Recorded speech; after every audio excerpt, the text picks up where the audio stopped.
Hello, and thank you for tuning into this week's Mayor's Update. We took a break last week, but that just means we have a lot of information to share with you here now. So as always, please feel free to share this video with your friends, family, relatives, and anyone else who you think might find this information helpful over the course of the coming week. I want to start off by making sure you all are aware that because we are in Lent, Annunciation Parish, over at their Holy Spirit Church campus at 50 Metcalf Street, on the corner of Lovewell and Metcalf in South Gardner, are going to be doing their annual fish fry events every Friday during Lent from 5 p.m. to 7 p.m. For the cost of $13 for adults or $6 for children 12 and under, you can get a meal that includes baked or fried fish, baked potatoes or french fries, clam chowder, a dessert, and a drink, all for that price. Again, from 5 to 7 p.m. on those Fridays or until food runs out, which it does happen a lot every year. I want to thank Annunciation Parish's pastor, Father Victor Sierra, and associate pastor, Father Tiago Ibiapina, for the continued work that they do with the community. They have also begun to offer English as a second language classes for people in the community who are looking to learn English. You can contact the parish at any time for more information on either of those events that are happening. In the past 2 weeks, it's been a little busy with our business community that we've had here in Gardner. We've had 3 ribbon cuttings in the past week. We started off over at MVP2 Studio, located at 63 Main Street. This is a new barbershop studio next to Crown Chicken on Main Street in Gardner. Vincent Santana opened the barbershop there. This is his second location. He does have MVP over in the city of Leominster, so MVP2, his second location here in the city of Gardner. Then shortly after that, Four Season Chinese Cuisine, located at the former Jade 2 restaurant at 19 Union Square, had their official grand opening and ribbon cutting this past week, and then we closed out over on the corner of Connor Street and Parker Street with the official grand opening of the new apartment buildings over at 42 to 52 Parker Street at the Old Temptations and Ryan Block building.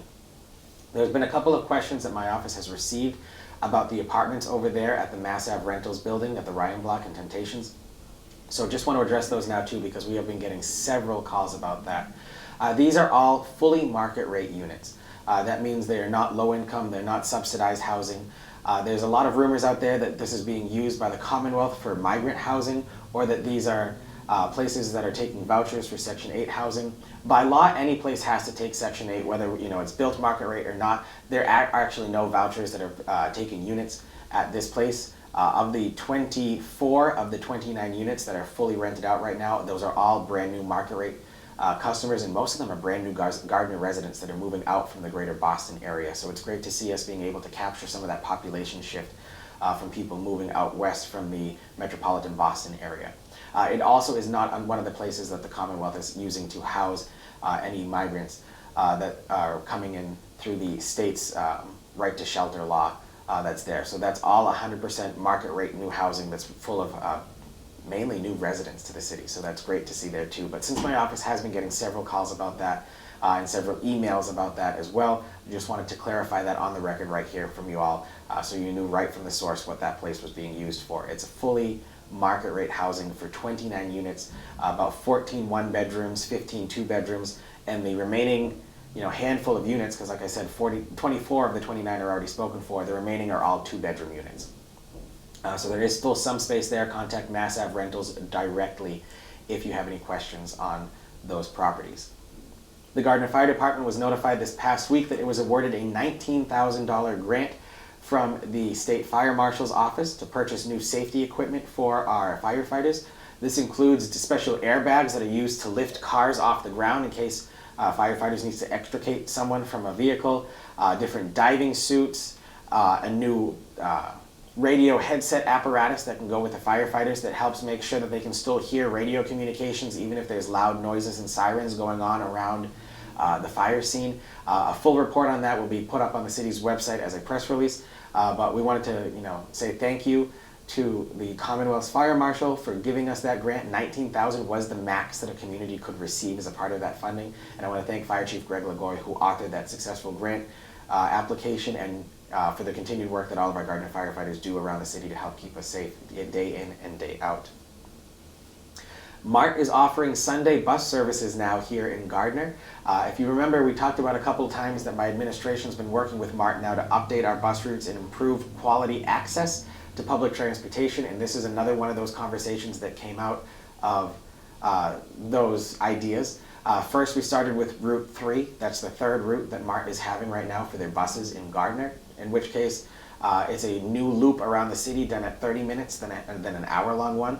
And Route 1 is now going to be offered on Sundays here in Gardner. More information on that and the schedule for those bus routes can be found on MART's website and social media platforms. We want to remind people that City Hall is closed this coming Monday in observance of President's Day.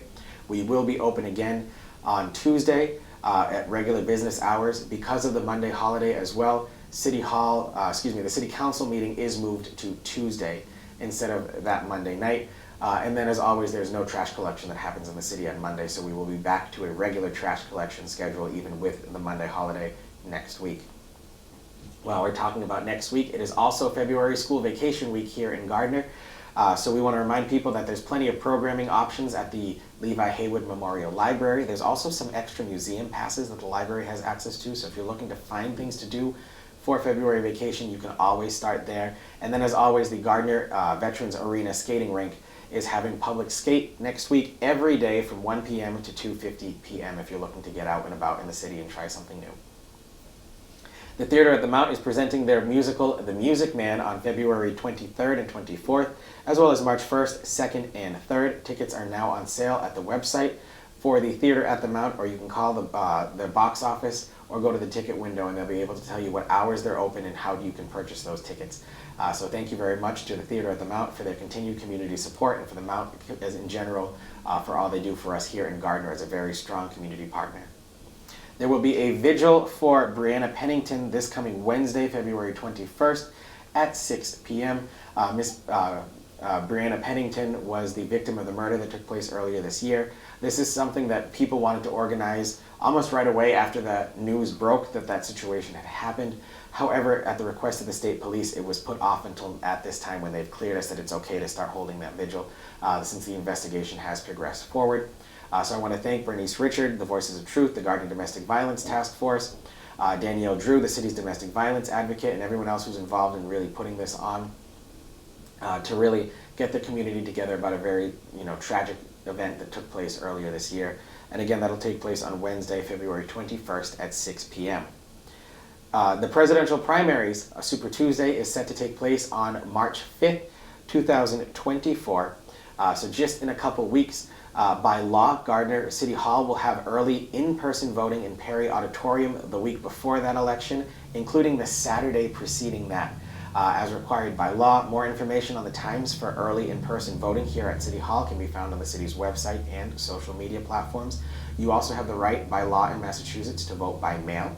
And some of you may have already received your ballots and turned them in and already voted in this election if you did choose to vote by mail. The Secretary of the Commonwealth's office is required to mail in voter applications to everyone in even-numbered years when there are state elections taking place. So you may have gotten those in the mail, and that's why. So again, all of that will take place for early voting, and we'll have our regular polling locations open for the March 5th presidential primary on Super Tuesday at our 5 locations at the Elks for Ward 1, the Gardner Public Library for Ward 2, Gardner City Hall's Perry Auditorium for Ward 3, the Gardner Police Station for Ward 4, and the Polish American Citizens Club in Ward 5. We want to remind people that daylight savings time is coming up on March 10th. While we still do have a couple of weeks before that actually gets to us, we actually get a couple calls here and then to City Hall or emails asking about when the clocks are changing. So putting that right out here, right now, on March 10th, that's the day that you will be springing forward to change the clocks for daylight savings time. The Central Massachusetts Agency on Aging, which is a nonprofit that services all of our senior centers and senior aged population in Worcester County, has asked us to announce that they have received a new designation to begin a new resource center for grandparents raising grandkids. There's census data that we have been able to study now and break down that shows that there's a lot more grandparents raising their grandkids in Worcester County, so they've offering this new resource center to help individuals who fit into that category find the services they need. And this resource center will be helping with financial assistance, including rental and utility assistance, childcare services, culturally competent nutrition services and SNAP advocacy, access to culturally appropriate mental health and behavioral health care, legal services, job training, transportation, support groups, and translation and interpretation services. So if you know of anyone who is raising their grandkids who requires any of those services, please have them contact the Central Massachusetts Agency on Aging. They are found at 330 Southwest Cutoff in the city of Worcester, and their phone number and their website are all available to the public as well too, and they can be reached that way. I want to say a special thank you to Dr. Moses Dixon, President of the Central Massachusetts Agency on Aging, for the continued partnership he provides us here in Gardner, not only through his nonprofit work, but also the work that he assists us with at the Gardner Senior Center. Lastly, I just want to close out by sending my deepest condolences and prayers to the family of Assistant City Solicitor Bob Charland.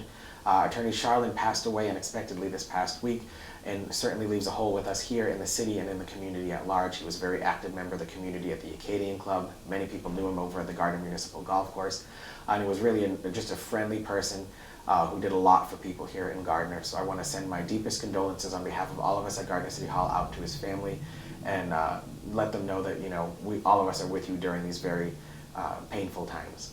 That concludes this week's Mayor's Update. As always, if you have any questions on anything that was said at all, or any of the stuff going on around the city, please feel free to contact my office at any time, and we'll be happy to get that information to you. Thank you very much, and have a great day.